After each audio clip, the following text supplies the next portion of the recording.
से चली अलग अलग स्थानों से होते हुए आज इस कादियां की धरती पे आई है।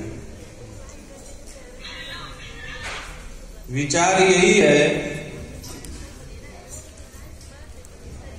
कि हम सब एक ईश्वर की संतान हैं। वयम अमृतस्य पुत्र, हम उस अमृत की संतान हैं। एक नूर ते सब जग उपजया, कौन भले को मंदे। सब उस ईश्वर की संतान है। हम में न कोई बड़ा है न कोई छोटा है, क्योंकि जब है ही सब लोग उस परमात्मा की अंश, तो बड़ा छोटा होने का तो प्रश्न ही नहीं है। लेकिन समय समय पर क्या होता है कि देश काल परिस्थिति के अनुसार समाज में कुछ न कुछ समस्याएं, कुरीतियां पैदा हो जाती हैं, और समय समय पर सुधारक आकर के क्या करते हैं, उन कुरीतियों के बारे में बताते हैं और समाज को एक श्रेष्ठ मार्ग पर चलने का उपदेश देते हैं। अब हमारे साथ समस्या क्या पैदा होती है कि महापुरुष आए, उन्होंने उपदेश दिया और हमने क्या किया कि महापुरुषों को अलग अलग वर्गीकृत कर दिया। हम महापुरुषों का तो प्रत्येक कार्य रहा समाज को जोड़ने का, लेकिन हम महापुरुषों के नाम पर ही विभक्त हो गए। सभी महापुरुष वंदनीय हैं, सबने ही समानता से मिलजुल करके बैठने का उपदेश दिया है। हो एकत्र मिलो मेरे भाई, दुविधा दूर करो लिव लाए।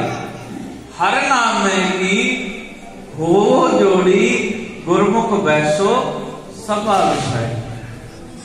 महाराज जी कहते हैं कि सब एकत्रित होकर के बैठो।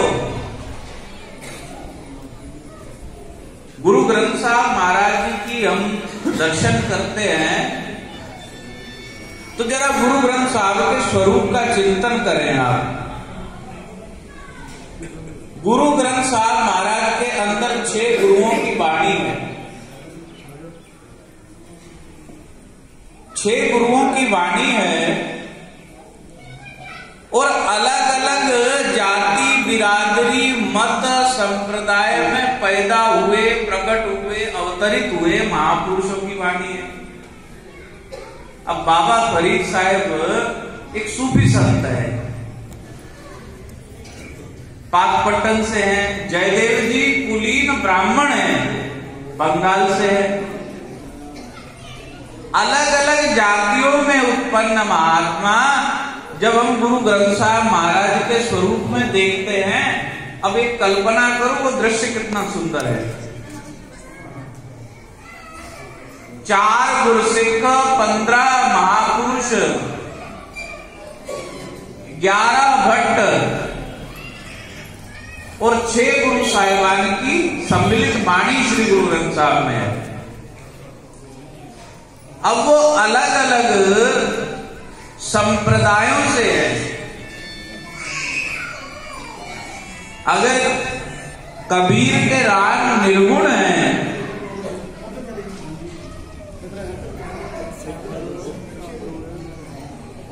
तो रामानंदाचार्य जी भी कहते हैं कि कत जाइया रे कर लाको रंग, मेरो चित्त ना चले मन भयो पंग।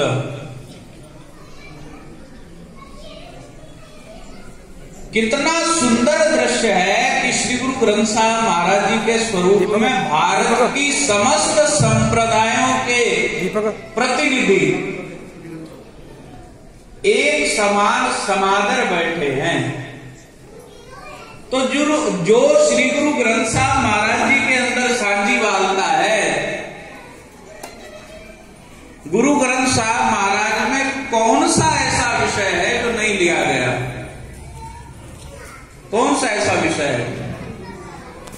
सतयुग तय छलयो बलबावन भायो, त्रेता तय माण्यो राम रघुवंश कहायो, द्वापर कृष्ण मुरार कंस कृतार्थ कियो, उग्रसेन को राज अभय बगतै जन दियो, कलयुग प्रमाण नानक गुरु अंगद अमर कहायो, श्री गुरु राज अचल अटल आदि पुरख फरमायो। क्या छूटा? तो जो हमारे गुरुओं ने, महापुरुषों ने, श्री गुरु रविदास जी ने, सदगुरु नानक देव जी महाराज ने और सब महापुरुषों ने जो उपदेश दिया है, हमको बस उसको यथा स्वरूप मानना है, कुछ नया करने हम नहीं निकले हैं।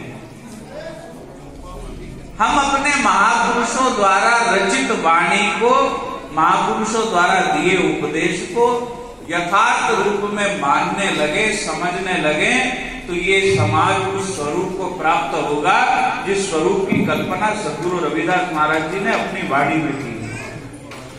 ऐसा चाहूं राज में जहां मिले सबन को अन्न, छोट बड़े सब सम बसे, रविदास रहे प्रसन्न, सर्वे भवन्तु सुखिना, सर्वे सन्तु निरामया, सर्वे भद्राणि पश्यन्तु, मा कश्चित् दुःख भाग् भवेत्। सभी ने विस्तार से बताया है, मैं तो बस सूक्ष्म रूप से इस यात्रा का मंतव्य इतना बताता हूं कि उन पूर्व महापुरुषों का उपदेश ही हमारी विचार है और उसी को मानना हमारा इस यात्रा का लक्ष्य भी है और आपके लिए संदेश भी है। बाकी सब महात्माओं ने, विद्वत जनों ने आपको विस्तार से समझाया। मोखा जी हमारे इन विषयों के बड़े प्रकांड विद्वान हैं और पिछले 50 सालों से इन्हीं विषयों पर बोल रहे हैं, तो उन्होंने अपने अनुभवी वचनों से आपको कृतार्थ किया। मैं सबका धन्यवाद ज्ञापन करता हूँ। इन महापुरुषों में से किसी एक की भी बात अच्छी लगे तो उसको जीवन में स्थान देना हमारा इस कार्यक्रम को करना सफल हो जाएगा। इन्हीं शब्दों के साथ मैं वाणी को विराम देता हूँ। मेरे साथ जयकारा में साथ में उद्घोष करेंगे, नमः पार्वती पतये हर